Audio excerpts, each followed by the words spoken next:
Good morning all friend, তোমরা সবাই কেমন আছো? আশা করছি তোমরা সবাই খুবই ভালো আছো। তো দেখো, আমি এখন সকালের বিছানাটাকে গুছিয়ে নিচ্ছি। তো দেখো বন্ধুরা, বিছানাটাকে তুলে নিয়েছি। তো এবার আমি আমার ঘরের পর্দাটাকে সরিয়ে দিই, তাহলে একটু ঘরের আলো বাতাস আসবে। জানলা খোলা হয় না, তার কারণ একবার ঘরে সাপ ঢুকে গেছিলো, তার জন্য আমি আর জানলাটাকে খুলি না, আটকানোই থাকে। তো দেখো, প্রতিদিনের মতো আজকে সকালে আমি এখন বিছানাটাকে সুন্দর করে ঝাড় দিয়ে পরিষ্কার করে নিচ্ছি, কারণ তোমরা তো জানোই বাসি বিছানাতে কখনোই শুতে নেই। তো তাই জন্য আমি বিছানাটাকে ঝাড় দিয়ে পরিষ্কার করে নিচ্ছি। তো দেখো, আমার বিছানা ঝাড় দেওয়া গোছানো কমপ্লিট হয়ে গেছে। আর এই যে দেখতে পাচ্ছ, টেবিলের মধ্যে রয়েছে সুন্দর গাছ লাগানো। এই গাছটা আমার নিজের হাতে লাগানো। দেখো, গাছটা আস্তে আস্তে আরও বড় যাচ্ছে। এটা হলো মানি প্ল্যান্ট গাছ। তো এই গাছটা আমি যত্ন করি না, এমনভাবেই রয়েছে। তো দেখো কত সুন্দর লাগছে গাছটা। কালকে একটু জামা কাপড় ধুয়েছিলাম, তো দেখো এখানে রয়েছে অনেক জামা কাপড়।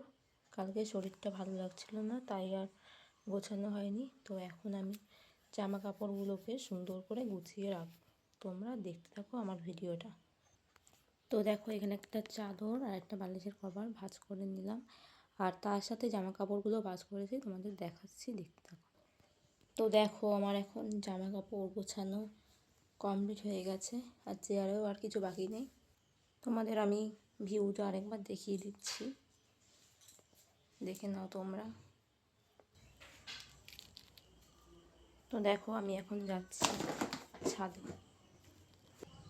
দেখো বন্ধুরা, আমি ছাদে এসে দেখতে পেলাম এখানে কত সুন্দর পিঙ্ক কালারের শাপলা ফুল ফুটেছে। আর এখানে দেখো বেগুনি কালারের শাপলা ফুল ফুটেছে। এগুলো সবই তোমাদের দাদাভাইয়ের হাতে লাগানো। এখন যেহেতু কাজে গেছে, তাই যত্ন পায় না। দাদাভাই থাকলে ভালো যত্ন করে, কারণ আমি পায়ের সমস্যা, তাই সিঁড়ি দিয়ে বেশি ওঠানামা করি না, তাই আমার আর যত্ন করা হয় না। আর এই দেখো, এখানে রয়েছে জল গোলাপ ফুল। আর এই দেখো, আমাদের ছাদের গাছে লেবু হয়েছে। এই দিকে দেখো, আরও দুটো লেবু হয়েছে। ভিডিওটা কেমন লাগছে অবশ্যই জানিও। ভালো লাগলে আমাদের চ্যানেলের পাশে থেকো, লাইক করো, কমেন্ট করো, সাবস্ক্রাইব করে পাশে থেকো। তো এখন আসি, দেখা হচ্ছে ঠিক দুপুরবেলায়।